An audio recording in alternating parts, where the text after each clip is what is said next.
Sa ibang balita, hawak na ngayon ng mga otoridad ang kuha ng CCTV sa pananambang sa point guard ng Letra Knights na si Franz Disam at sa nasawi niyang nobya nitong Sabado.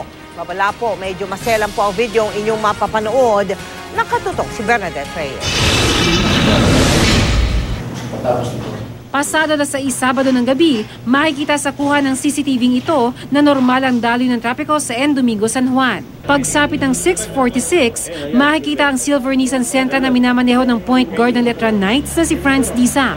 Sakay ang karelasyon na si Joan Sordan at dalawa pang menor de edad.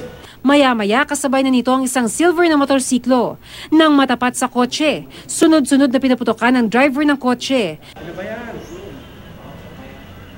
Nang makalayo sa kotse ang motor, nagpahabol pa ito ng isang putok. Pagbunot po ng baril, pinaputokan agad. 4.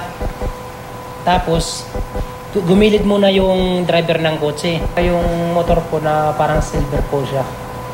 Tapos yung helmet po, puti po. Dead on arrival sa ospital si Sordan dahil sa tinamong tama ng bala sa tiyan. Nagtamo naman ng tama ng bala sa braso, balakang, tagiliran at dibdib si Disam.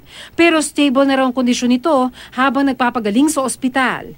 Hindi naman nasaktan ng dalawang batang sakay ng kotse. Sa pakikipag-usap ng pulisya kay Disam, sinabi nito na hindi raw nakilala ni Disam ang namaril pero mamumukaan daw niya ito. Ang sabi niya, mamumukhaan daw niya. Nung nag-usap kami ni Franz, ang sabi naka-up-by-sore. Sa kalsadang ito, tinambangan ng basketballistang si Franz Disam noong Sabado ng gabi.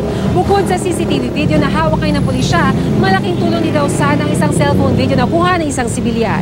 Love triangle na ang tinututukang anggulo ng pulisya. Maaaring isang pulis daw ang mastermind ng krimen na dati raw naging karelasyon ni Sordan bago niya makilala si Disam.